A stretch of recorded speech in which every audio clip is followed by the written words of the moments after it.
Hello, welcome every students. આજના લેક્ચરમાં આપણે સુવાહકોનું સ્થિત વિદ્યુત શાસ્ત્ર આખો ટોપિક કવર કરીશું. શું છે સુવાહકોનું સ્થિત વિદ્યુત શાસ્ત્ર? તો સૌપ્રથમ સુવાહકો કોને કહેવાય એ વિશે થોડી ટૂંકમાં માહિતી આપણે જોઈ લઈએ, કારણ કે સુવાહકોથી તમે લોકો સારી રીતે પરિચિત હશો. તો સુવાહક એટલે કોઈ પણ દ્રવ્ય ત્રણ પ્રકારનું હોઈ શકે. કાંઈ સુવાહક હોય, કા અવાહક હોય અને કા અર્ધવાહક હોય. તો સુવાહકોની અંદર શું હોય? તો સુવાહકોની અંદર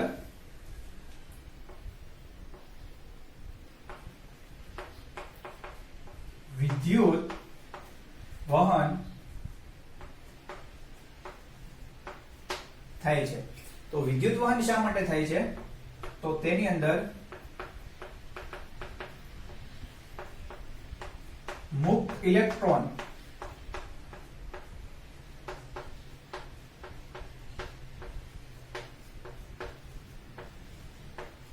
આવેલા હોય છે. તો જેની અંદર મુક્ત ઇલેક્ટ્રોન આવેલા હોય તેની અંદર વિદ્યુતનું વહન સરળતાથી થઈ શકે, કારણ કે વિદ્યુત ભાર વહન કરવાનું કામ જ કોણ કરે છે? ઇલેક્ટ્રોન્સ કરે છે. તો જેની અંદર આવા મુક્ત ઇલેક્ટ્રોન્સ આવેલા હોય તેને કહેવાય વિદ્યુતના સુવાહકો. વિદ્યુતના સુવાહકો. તો હવે પ્રશ્ન કે મુક્ત ઇલેક્ટ્રોન કોને કહેવાય? શું પદાર્થની અંદર આવેલા બધા જ ઇલેક્ટ્રોનો મુક્ત હોય છે? તો નહીં, બધા ઇલેક્ટ્રોન વિદ્યુત વહનમાં ભાગ લેતા નથી. બધા ઇલેક્ટ્રોન જ્યારે પણ વિદ્યુત પ્રવાહ પસાર થાય તેમાં બધા ઇલેક્ટ્રોન પોતે ગતિ કરવા લાગતા નથી. તો હવેનો પ્રશ્ન કે મુક્ત ઇલેક્ટ્રોન કોને કહેવાય? તમે 10મા ધોરણમાં ભણીને આવ્યા છો, છતાં પણ એકવાર તમને ક્વિક રિવિઝન કરાવી દો. તો કોઈ પણ સુવાહક એટલે કે આપણે ધાતુ લઈએ. ધાતુ શું છે? સુવાહક છે. તો જ્યારે ધાતુની રચના થતી હોય, ધાતુની સપોઝ કે મારી પાસે અહીંયા કોઈ ધાતુનું એક ફોઇલ છે, ધાતુનું એક ફોઇલ છે અથવા તાર વિચારો, જે તમારે વિચારવું હોય છે. તો ધાતુ જે છે એ જ્યારે બને ત્યારે શું થાય? એ ધાતુના પરમાણુઓ ભેગા થાય. એટલે જ્યારે પરમાણુઓ ભેગા થાય આવી રીતે,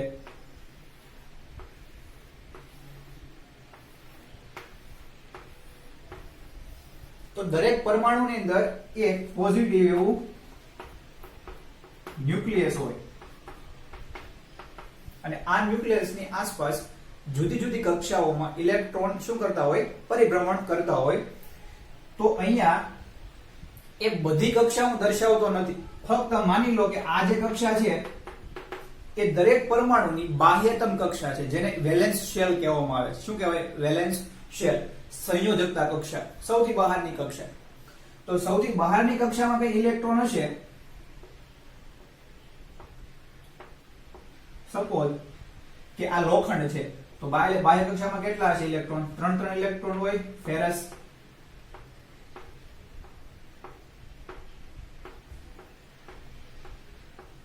ઓકે. તો જ્યારે ધાતુની રચના થતી હોય ત્યારે આ બધા પરમાણુઓ ભેગા થાય તો વાતાવરણમાંથી એને કઈક ઉર્જા મળે. થર્મલ એક્સાઇટેશન, રૂમ ટેમ્પરેચર, વાતાવરણમાં જે તાપમાન છે એના કારણે આ ઇલેક્ટ્રોન જે છે એ સરળતાથી પિતૃ પરમાણુમાંથી છૂટા પડી જાય. શા માટે? તો જે બાહ્યતમ કક્ષા છે તેનું અંતર કેન્દ્રથી ખૂબ જ દૂર હોય, ખૂબ જ મોટું અંતર હોય, અને જેટલું અંતર વધારે એટલું આકર્ષણ બળ ઓછું. એટલે ન્યુક્લિયસ અને બાહ્યતમ કક્ષાના ઇલેક્ટ્રોન વચ્ચેનું આકર્ષણ સૌથી ઓછું હોવાને કારણે એકદમ નોમિનલ જેવી ઉર્જા મળે તો પણ એ ઇલેક્ટ્રોન પિતૃ પરમાણુમાંથી છટકીને બહાર નીકળી જશે. વાતાવરણનો સહેજ પણ એને ઉર્જા મળી જાય બહારથી, તો એ ઉર્જા મેળવીને ઇલેક્ટ્રોન પિતૃ પરમાણુમાંથી છૂટા પડી જાય અને પછી ઇલેક્ટ્રોન સમગ્ર ધાતુની અંદર ગતિ કરવા માટે મુક્ત બની જાય. એને કોઈ રોકનાર ટોકનાર હવે રહેશે નહીં. એટલે એને કહેવામાં આવે છે મુક્ત ઇલેક્ટ્રોન. પણ જે મુક્ત ઇલેક્ટ્રોન છે એ મુક્ત છે પરમાણુની બહાર રખડવા માટે, ધાતુની બહાર રખડવા માટે મુક્ત નથી. એટલા માટે આવા ઘણા બધા પરમાણુઓના ઘણા બધા ઇલેક્ટ્રોન્સ બાહ્યતમ કક્ષામાંથી છૂટા પડીને સમગ્ર ધાતુની અંદર ફરવા માટે મુક્ત હોય છે. એટલા માટે આવા ઇલેક્ટ્રોન્સને શું કહેવામાં આવે છે? મુક્ત. એટલે હવે આ ઇલેક્ટ્રોન છે ને થોડી પણ ઉર્જા મળી જાય, ઉર્જા મેળવે તો શું થઈ જાય?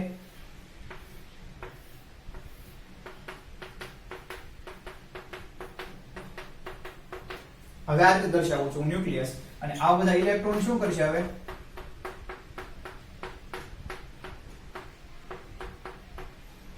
અસ્ત વ્યસ્ત ગતિ કરશે. આને કહેવામાં આવે છે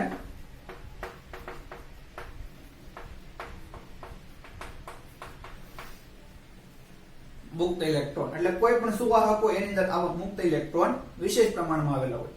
અર્ધવાહક હોય તો ઓછા હોય અને અવાહક ની અંદર બિલકુલ ના હોય, એટલા માટે એને કહેવામાં આવે છે અવાહક.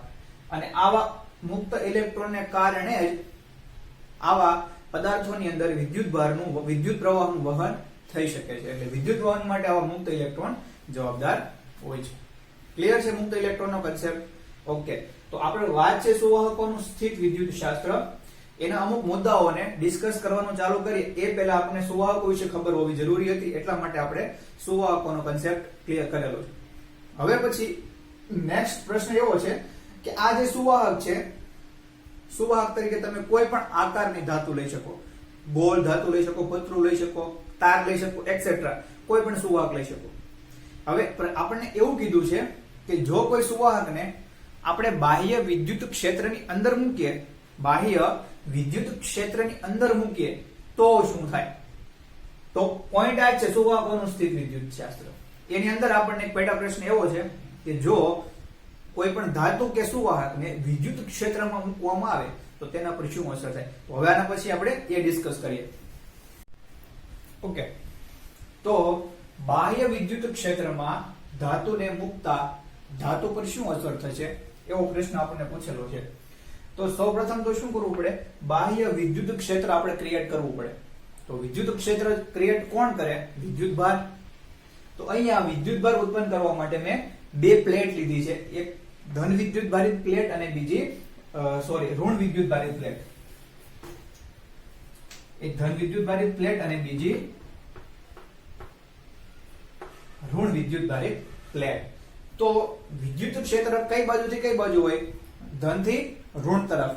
ધન વિદ્યુત ભાર હોય તેનું વિદ્યુત ક્ષેત્ર બહારની તરફ આ રીતે, ઋણનું અંદરની તરફ હોય. એટલે આ રીતે એક બાહ્ય વિદ્યુત ક્ષેત્ર છે. શું છે આ? બાહ્ય વિદ્યુત ક્ષેત્ર. ઈ સદિશ કહીએ આપણે. શું કહીએ છીએ એને? ઈ સદિશ. તો આ બાહ્ય વિદ્યુત ક્ષેત્રની અંદર એક ધાતુ મૂકેલી છે, તો ધાતુ ઉપર શું અસર થાય તેની? તો હમણાં આપણે વાત કરી ધાતુની અંદર શું આવેલું છે?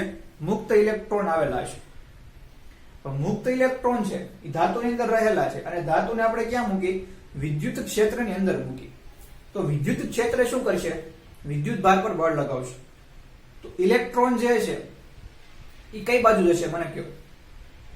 ઇલેક્ટ્રોન ઋણ વીજભારિત. આ પ્લેટ કઈ બાજુ છે? આ પ્લેટ ધન વીજભારિત છે. તો ઇલેક્ટ્રોન જે છે ધાતુના એ બધા કઈ બાજુ આકર્ષાય છે? ધન તરફ જાય ને. એટલે વિદ્યુત ક્ષેત્રની વિરુદ્ધ દિશામાં ઇલેક્ટ્રોન ગતિ કરવાનું ચાલુ કરશે. કોઈ ધાતુને બાહ્ય વિદ્યુત ક્ષેત્રમાં મૂકતા ધાતુમાં રહેલા મુક્ત ઇલેક્ટ્રોન વિદ્યુત ક્ષેત્રને કારણે બળ અનુભવે છે અને વિદ્યુત ક્ષેત્રની વિરુદ્ધ દિશામાં જવાનું ચાલુ કરે છે. શા માટે? ધન, આ બાજુ ધન છે એટલે ઇલેક્ટ્રોન ઋણ એ હંમેશા ધન તરફ જાય. તો બધો ઋણ વીજભાર ક્યાં જમા થશે? અહીંયા જમા થશે. Electron electron electron electron electron electron electron electron electron બધા જમા થયા કરે. સામે ધન વીજભાર ધાતુનો ક્યાં જશે? સામેની બાજુએ જમા થશે. તો અહીંયા શું આવશે? ધન ધન ધન ધન ધન ધન ધન ધન. આવું શા માટે થયું? ધાતુને આપણે વિદ્યુત ક્ષેત્રમાં મૂકી એટલા માટે. તો હવે તમે જુઓ, ધાતુની અંદર એક બાજુ ઋણ વીજભાર આવી ગયો અને એક બાજુ ધન વીજભાર આવી ગયો. તો અંદર પણ વિદ્યુત ક્ષેત્ર ઉત્પન્ન થાય ને, કારણ કે આપણને ખબર છે જ્યાં વિદ્યુતભાર હોય ત્યાં વિદ્યુત ક્ષેત્ર હંમેશા હોય. જ્યાં વિદ્યુતભાર હોય ત્યાં વિદ્યુત ક્ષેત્ર હંમેશા હોય. તો અહીંયા ધન વીજભાર છે તો એનું વિદ્યુત ક્ષેત્ર કઈ બાજુ હોય? બહારની તરફ. અને ઋણનું અંદરની તરફ. એટલે અંદર પણ શું થાય? આવી રીતે વિદ્યુત ક્ષેત્ર શું થાય? ઉત્પન્ન થાય. આને કહેવાય પ્રેરિત વિદ્યુત ક્ષેત્ર. હું આને બાહ્ય કહું ઈ એક્સટર્નલ અને આને ઈ ઇન્ડ્યુસ કહું. ઇન્ડ્યુસ મીન્સ પ્રેરિત. અંદર હતું નહીં પણ ઉત્પન્ન થયું. અંદર પહેલા કઈ હતું નહીં પણ ઉત્પન્ન થયું. તો હવે શું થાય? જો અંદર બાહ્ય વિદ્યુત ક્ષેત્ર કેટલું છે આ દિશામાં? ઈ એક્સટર્નલ જેટલું. અને નવું ઉત્પન્ન થયું ઈ ઇન્ડ્યુસ્ડ. એટલે એક સમય એવો આવશે કે એક્સટર્નલ અને ઇન્ડ્યુસ બંને અંદર સમાન થઈ જશે. અંદર શું થઈ જશે? સમાન.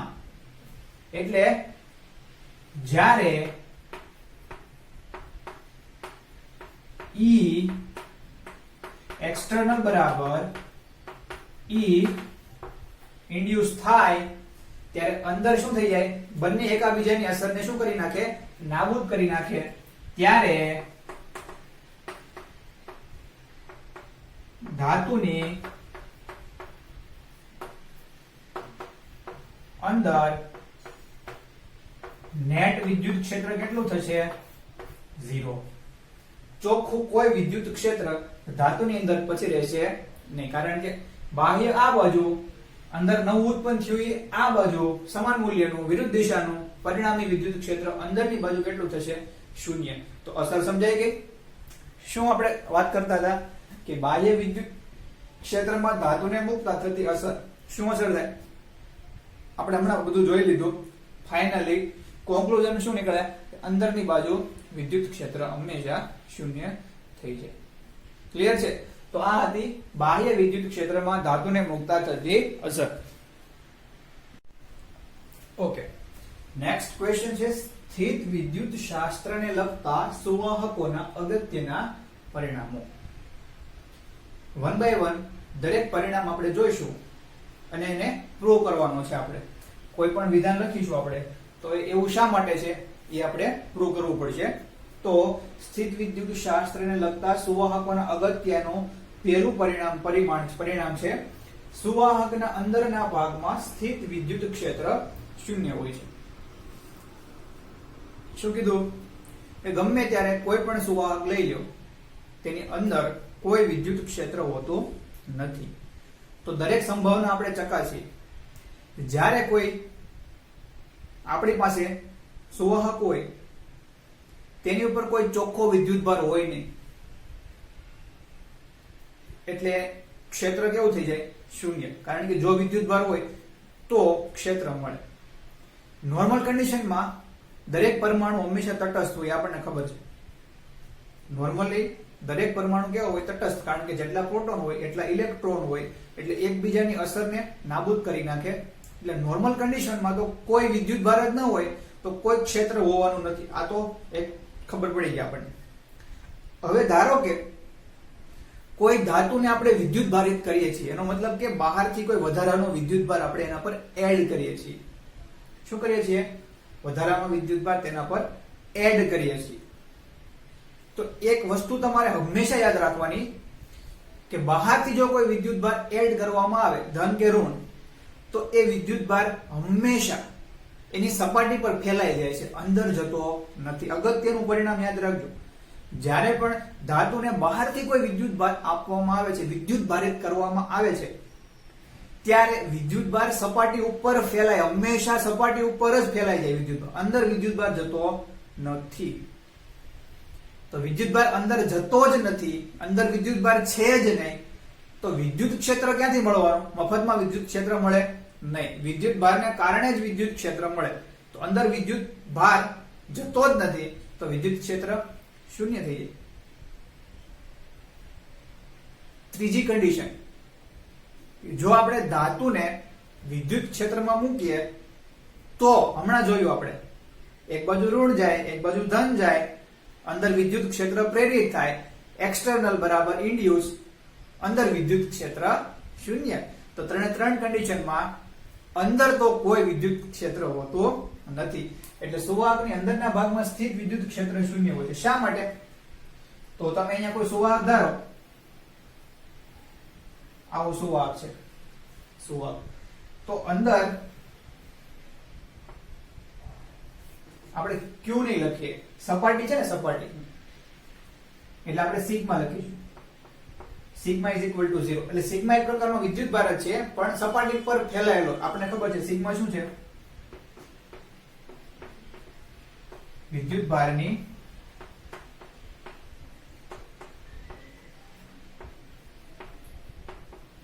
પૃષ્ઠ ઘનતા. તો સપાટી પર વિદ્યુત ભાર કદાચ હોય, પણ અંદર વિદ્યુત ભાર કેવો હશે? શૂન્ય. અંદર કોઈ વિદ્યુત ભાર આવેલો નથી. વિદ્યુત ભાર જ ન હોય તો અંદર વિદ્યુત ક્ષેત્ર પણ શું આવે? શૂન્ય આવે. ક્લિયર છે?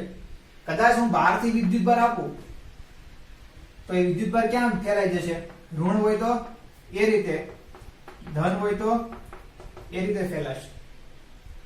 આને હું બાહ્ય ક્ષેત્રમાં મૂકું તો પણ અંદર તો હંમેશા વિદ્યુત ક્ષેત્ર શૂન્ય જ રહેવાનું, કારણ કે અંદર કોઈ વિદ્યુત ભાર જ નથી રહેવાનો, તો વિદ્યુત ક્ષેત્ર પણ હશે નહીં. એટલે સુવાહકના અંદરના ભાગમાં સ્થિત વિદ્યુત ક્ષેત્ર શૂન્ય શા માટે હોય છે? મેં તમને ત્રણ વસ્તુ સમજાવી કે બહારથી વિદ્યુત ભાર નહીં આપો, વિદ્યુત ક્ષેત્રમાં પણ નહીં મૂકો, ત્યારે જેટલા પ્રોટોન એટલા ઇલેક્ટ્રોન હશે. ધાતુ તટસ્થ હશે, તટસ્થ હોય એટલે કોઈ ચોખ્ખો વિદ્યુત ભાર હોય નહીં. જેટલા પ્રોટોન એટલા ઇલેક્ટ્રોન એકબીજાની અસર શું કરશે? નાબૂદ કરશે. એટલે ત્યારે કોઈ પણ ક્ષેત્ર ન હોય. પછી બહારથી તમે વિદ્યુત ભાર આપશો તો એ વિદ્યુત ભાર ક્યાં જાય? હંમેશા સપાટી પર રહે, અંદર જતો નથી. એટલે આપણી કન્ડિશન શું છે? અંદરના ભાગમાં સ્થિત વિદ્યુત ક્ષેત્ર હંમેશા શૂન્ય રહે છે, કારણ કે અંદર કોઈ વિદ્યુત ભાર હોતો નથી. હવે અંદર કોઈ વિદ્યુત ભાર ન હોય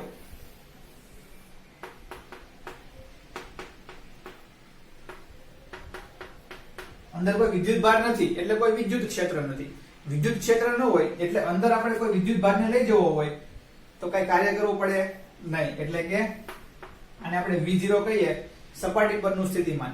કારણ કે સપાટી પર વિદ્યુત ભાર છે પાછું, એટલે સપાટી પર મારે કોઈ વિદ્યુત ભારને લાવવો હોય તો મારે પાછું કાર્ય કરવું પડે. પણ અંદર જાઓ તો અંદર કોઈ વિદ્યુત ભાર વિરોધ કરે એમ છે નહીં. એટલે અંદરના કોઈ પણ બિંદુએ તમે જાઓ એટલે વિદ્યુત સ્થિતિમાન કેવું મળે? સપાટી પર જે છે એનું એ જ અંદર મળે. ક્લિયર છે?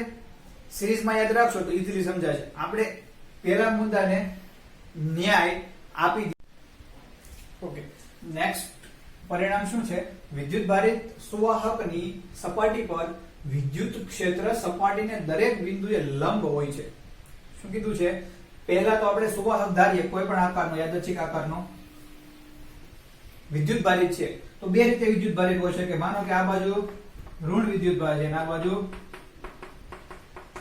ધન વિદ્યુત ભાર છે. એટલે કે અહીંયા સિગ્મા લેસ ધેન 0 વિદ્યુત ભાર અને અહીંયા સિગ્મા ગ્રેટર ધેન 0. કીધું છે શું? તો સુવાહકની સપાટી પર સ્થિત વિદ્યુત ક્ષેત્ર સપાટીને દરેક બિંદુએ લંબ હોય. હવે અહીંયા ધન વિદ્યુત ભાર છે તો ધન વિદ્યુત ભારનું વિદ્યુત ક્ષેત્ર હંમેશા ત્રિજ્યાવર્તી દિશામાં બહારની તરફ હોય. એટલે અહીંયા કઈ બાજુ હોય?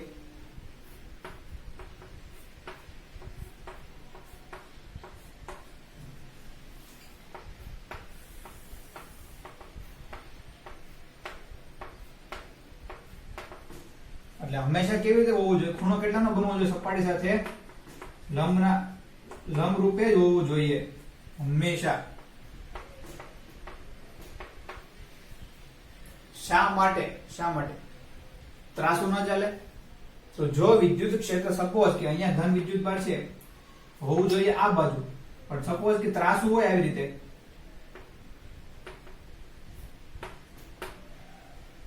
લંબ રૂપે ન હોય અને ત્રાસુ હોય વિદ્યુત ક્ષેત્ર, શું કીધું છે? સપાટીને લંબ રૂપે જ હોવું જોઈએ. જો લંબ રૂપે ન હોય તો એના બે ઘટક પડે. એક તો લંબ ઘટક, એક સમાંતર ઘટક પડે અને બીજો એનો લંબ ઘટક પડે. કેટલો પડે? એક તો E cos થીટા, બીજો E sin થીટા. એટલે સપાટીને બે ઘટકો મળશે વિદ્યુત ક્ષેત્રના, એક સમાંતર ઘટક અને એક લંબ ઘટક. લંબ ઘટક હોય તો નો પ્રોબ્લેમ, પણ જો સમાંતર ઘટક હોય તો શું થાય? આ જે વિદ્યુત ભાર ધન છે એના પર બે દિશામાં બળ લાગે. એક તો ધન અને એક તો સમાંતર અને બીજું લંબ રૂપે બળ લાગે. તો લંબ રૂપે બળ લાગે તો નો પ્રોબ્લેમ, કારણ કે ખૂણો 0 થઈ જાય. પણ સમાંતર જો બળ લાગે તો વિદ્યુતભાર જે ધન વિદ્યુતભાર છે એ આ બધું ખસેડાય, એટલે નજીકનો જે ધન વિદ્યુતભાર હશે એને પાસે જાય એટલે ઈ પાછો દૂર જાય, કારણ કે પ્લસ પ્લસ વચ્ચે અપાકર્ષણ લાગે, તો આ દૂર જાય પછી ઈ આ બાજુ આવે તો બીજાને ધક્કો મારે, ત્રીજાને ધક્કો મારે, એમ કરતા કરતા શું થાય, વિદ્યુતભારનું વહન ચાલુ થાય. વિદ્યુતભારનું વહન ચાલુ થાય એટલે સ્થાયી સ્થિતિ જળવાય નહીં. સ્થાયી સ્થિતિ એટલે શું? અહીંયા આપણે વાત કોની કરી રહ્યા છીએ? સ્થિત વિદ્યુત શાસ્ત્રની, જેમાં વિદ્યુતભાર ગતિ કરતો હોતો નથી, એટલે સ્થિત વિદ્યુત શાસ્ત્રનો ભંગ થાય. સ્થિત વિદ્યુત શાસ્ત્રનો શું થાય? નિયમનો ભંગ થાય. વિદ્યુતભાર ગતિ કરવો જોઈએ નહીં. પણ જો વિદ્યુત ક્ષેત્ર લંબ ના હોય અને એનો કોઈ સ્પર્શીય ઘટક મળે, સ્પર્શીય ઘટક, તો એનો મતલબ કે એ દિશામાં બળ લાગે, એટલે ધન વિદ્યુતભાર ખસે એમ કરતા કરતા બધા વિદ્યુતભારો સપાટી પર ગતિ કરવાનું ચાલુ કરે, ત્યારે સ્થિત વિદ્યુત શાસ્ત્ર આપણું ખોટું પડે. એટલા માટે હંમેશા વિદ્યુત ભારિત સુવાહકની સપાટી પર સ્થિત વિદ્યુત ક્ષેત્ર સપાટીને દરેક બિંદુએ કેવું હોવું જોઈએ? લંબ હોવું જોઈએ, એનો કોઈ સ્પર્શીય ઘટક હોવો જોઈએ નહીં. તો આ આપણે સાબિત કરી દીધું. ઓકે, થર્ડ પોઈન્ટ છે સ્થાયી સ્થિતિમાં અંદર વધારાનો કોઈ વિદ્યુતભાર હોઈ શકે નહીં. સ્થાયી સ્થિતિ એટલે મેં તમને હમણાં કીધું, સ્થાયી સ્થિતિ એટલે વિદ્યુતભાર ગતિ કરતો નથી એવી સ્થિતિને શું કહેવાય? સ્થાયી સ્થિતિ કહેવાય.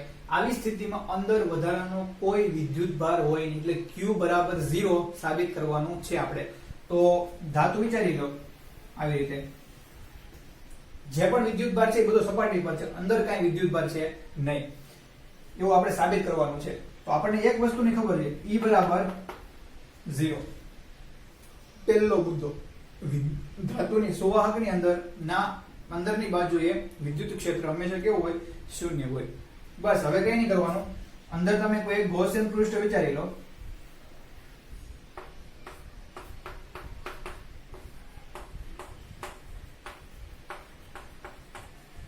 ગૌસિયન પૃષ્ઠ વિચારો. હવે ગૌસિયન પૃષ્ઠ વડે ગૌસિયન પૃષ્ઠ સાથે સંકળાયેલું વિદ્યુત ફ્લક્સ આપણને ખબર છે, E સદિશ ડોટ ds સદિશ, અને હંમેશા E અને ds વચ્ચેનો ખૂણો કેટલો હોય? cos 90. એટલે કેટલા થઈ જાય? સોરી, 0 નો. એટલે શું આવશે?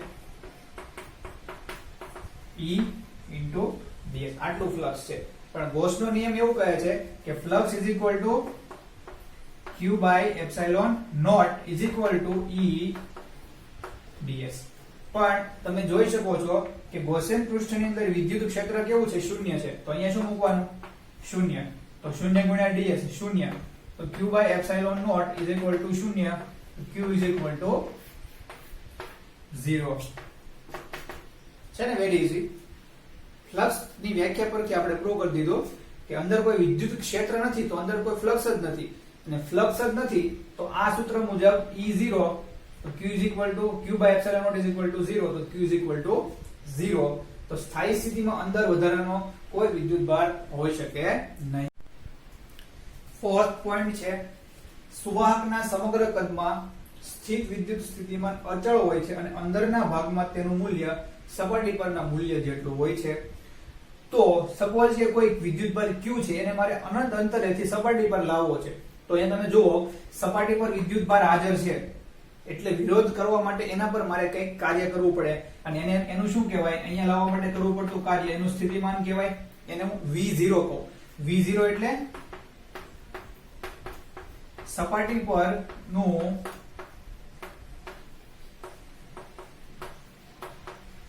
સ્થિતિમાન. સપાટી પરનું સ્થિતિમાન એ V0, અને વિદ્યુતભારને મારે અહીંયા એકવાર આવી ગયો વિદ્યુતભાર, સપોઝ કે Q, હવે એને મારે અહીંયા લાવવો હોય, અહીંયા લાવવો હોય, અહીંયા લાવવો હોય, અહીંયા લાવવો હોય. હવે મારે કંઈ કાર્ય કરવું પડશે નહીં. યાદ રાખજો, એકવાર વિદ્યુતભાર સપાટી પર આવી ગયો, કાર્ય થઈ ગયું, પછી સપાટી પર એને ખસેડવો હોય તો હવે કઈ કાર્ય કરવું પડે નહીં. એટલા માટે સમગ્ર સપાટી પર વિદ્યુત સ્થિતિમાનનું મૂલ્ય કેવું હોય? અચળ હોય. દરેક બિંદુએ કેવું હોય? અચળ હોય. સમસ્થિતિમાન પૃષ્ઠ આપણે જાણીએ છીએ. સમસ્થિતિમાન પૃષ્ઠની વ્યાખ્યા મુજબ અહીંયા કોઈ સ્પર્શીય ઘટક છે નહીં, સ્પર્શીય ઘટક છે નહીં. એટલે એકવાર તમે લાવવા માટે જે કાર્ય કરી નાખ્યું પછી તમારે આજુબાજુ ખસેડવા માટે પછી કઈ કાર્ય કરવું પડે નહીં. અને અંદર તો કોઈ વિદ્યુત ક્ષેત્ર છે જ નહીં, તો વિદ્યુત ભારને એકવાર અહીંયા લાવી દીધો પછી અંદર લાવવા માટે વધારાનું કાંઈ કાર્ય કરવું પડતું નથી. એટલે શું કીધું છે, સુવાહકના સમગ્ર કદમાં સ્થિત વિદ્યુત સ્થિતિમાન અચળ હોય છે અને અંદરના ભાગમાં તેનું મૂલ્ય કેટલું હોય, સપાટી પર જેટલું હોય એટલું જ અંદરના ભાગમાં વિદ્યુત સ્થિતિમાનનું મૂલ્ય હોય છે. ફરીવાર કે વિદ્યુત ભારને એકવાર સપાટી પર લાવવા માટે કાર્ય કરવું પડે, કારણ કે વિદ્યુત ભાર છે એટલે વિદ્યુત ક્ષેત્ર બહારની તરફ હોય એટલે વિરોધ કરવા માટે કાર્ય કરવું પડે, એને એનું સપાટી પરનું સ્થિતિમાન કહેવાય. પછી અંદર લઈ જવા માટે કોઈ કાર્ય કરવું પડતું નથી. એટલા માટે અંદરની બાજુએ વિદ્યુત સ્થિતિમાન કેવું છે, સપાટી પર જે છે એ અંદર રહેશે, પછી વધારાનું કોઈ કાર્ય કરવું પડશે નહીં, કારણ કે અંદર વિદ્યુત ક્ષેત્ર કેવું છે, શૂન્ય છે. સમજાણો? હવે પછી જો આકાર બદલાઈ જાય, આવો આકાર મેં લીધો છે પછી હું આવો આકાર લઉં તો વિદ્યુત સ્થિતિમાનનું મૂલ્ય બદલાઈ જાય. પણ એક વખત અહીંયા લાવવા માટે જે કાર્ય કર્યું છે એ પછી સમગ્ર ગમે ત્યાં લાવો કાર્ય કેવું કરવું પડે, સરખું કરવું પડે. આનું અલગ અલગ હોય, પણ આનું જે v છે એ બધી જગ્યાએ કેવું હોય, સમાન હોય. અને આનું જે v છે એનું સમગ્ર સપાટી ઉપર સમાન હોય. એટલે સપાટી બદલાય એમ સ્થિતિમાન બદલાય, પણ સમગ્ર સપાટી માટે સ્થિતિમાનનું મૂલ્ય તો અચળ રહે. સમજાણું? મારું એ મારું, પછી બીજો માણસ આવે તો એનું પાછું અલગ હશે, પણ એનું પોતાની સમગ્ર સપાટી પર હશે સમાન, પણ મારાથી અલગ હશે. એમ જેમ આકાર બદલાય એમ વિદ્યુત સ્થિતિમાનનું મૂલ્ય બદલાય છે. ફિફ્થ પોઈન્ટ છે, વિદ્યુત ભારિત સુવાહકની સપાટી પર વિદ્યુત ક્ષેત્રનું સૂત્ર આ છે. આપણે આ સૂત્ર તારવી દેવાનું છે. તો સૌપ્રથમ વિદ્યુત ભારિત સુવાહક વિચારવું પડે. તો સપોઝ કે મારી પાસે આ વિદ્યુત ભારિત સુવાહક છે, ધારી લો કે આ વિદ્યુત ભારિત સુવાહક જે છે ધન વિદ્યુત ભારિત છે. કેવો છે? ધન વિદ્યુત ભારિત. તો આ જે સુવાહક છે એની સપાટી પર વિદ્યુત ક્ષેત્રનું મારે આ સૂત્ર છે એમ સાબિત કરવાનું છે. તો હંમેશા વિદ્યુત ક્ષેત્રનું સૂત્ર મેળવવા માટે આપણે ચેપ્ટર નંબર 1 માં ગોસના નિયમનો ઉપયોગ કરતા હતા. તો ગોસનો નિયમ ઉપયોગ કરવા માટે શું કરવું પડે, પહેલા એક બંધ પૃષ્ઠ વિચારવું પડે. તો સપોઝ કે અહીંયા હું એક બંધ પૃષ્ઠ વિચારું છું, નળાકાર આકારનું. સમજાઈ ગયું? આ નળાકાર આકારનું બંધ પૃષ્ઠ છે. તો બંધ પૃષ્ઠમાં સપાટીનો કેટલો વિદ્યુત ભાર ઘેરાય છે તમે જુઓ.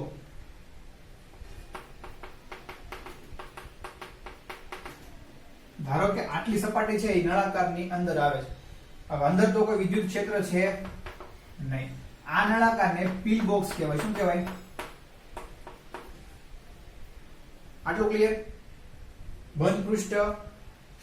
હવે આ જે સપાટી છે, ધારો કે આપણને ખબર છે કે હંમેશા વિદ્યુત ભાર સપાટી પર વિતરિત થઈ જાય, તો પૃષ્ઠ ઘનતા,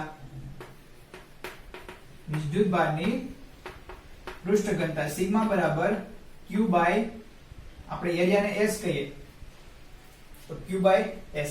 તો q શું થઈ જાય, આપણે ds સ્મોલ કહીએ તો q is equal to sigma into ds થઈ જાય. આ વિદ્યુત ભાર, આટલો વિદ્યુત ભાર આની અંદર ફેલાયેલો હોય. ક્લિયર છે? હવે આ જે બંધ પૃષ્ઠ છે તેની સાથે સંકળાયેલું ફ્લક્સ ફાઈ બરાબર E સદિશ ડોટ ds સદિશ. પણ અહીંયા તમે જોઈ શકો છો કે સપાટી અને વિદ્યુત ક્ષેત્ર વચ્ચેનો ખૂણો શૂન્યનો છે, એટલે E ds. સમીકરણ 1. પછી બીજું આપણને સૂત્ર ખબર છે કે ગોસનો નિયમ શું કહે છે કે કોઈ બંધ પૃષ્ઠ સાથે સંકળાયેલું ફ્લક્સ વિદ્યુતભાર અને પરમિટિવિટીના ગુણોત્તર જેટલું હોય. એટલે બીજું ફ્લક્સનું સૂત્ર શું છે ગોસના નિયમ પરથી? q by epsilon naught. સમીકરણ 2. સમીકરણ 1 અને સમીકરણ 2 ની સરખામણી કરો. 1 is equal to 2. તો E ds બરાબર q બાય એપ્સિલોન નોટ. હવે q છે ત્યાં આપણે શું મૂકી શકીએ તમે જુઓ, sigma into ds is equal to upon epsilon naught. Clear છે? તો ds કેન્સલ થઈ જાય, અને આપણે જરૂર કોની છે E ની, તો E બરાબર શું આવે સિગ્મા અપોન એપ્સાઇલોન નોટ. અને આ વિદ્યુત ક્ષેત્રની દિશા કઈ હશે? કારણ કે આ ધન વિદ્યુત ભાર છે તો બહારની તરફ એટલે કે એકમ સદિશની દિશામાં. થઈ ગયું સાબિત. અંદરના ભાગમાં આ જે નળાકાર છે એના જે નીચેનો ભાગ છે ત્યાં કોઈ ફ્લક્સ હશે નહીં, કારણ કે ત્યાં વિદ્યુત ક્ષેત્ર કેવું છે? શૂન્ય છે. તો જે પણ મળશે એ વિદ્યુત ભાર જેટલો ઘેરાય છે એના કારણે ફ્લક્સ આપણને મળશે. તો સૂત્ર આપણને મળી ગયું. 6th અને લાસ્ટ પોઈન્ટ, કોઈ પણ સુવાહકની બખોલની અંદરના ભાગમાં વિદ્યુત ક્ષેત્ર હંમેશા શૂન્ય હોય છે, એટલે કે ઇલેક્ટ્રોસ્ટેટિક શિલ્ડિંગ થાય છે. એટલે સપોઝ કે અહીં આપણી પાસે આવી રીતે કોઈ સુવાહક છે,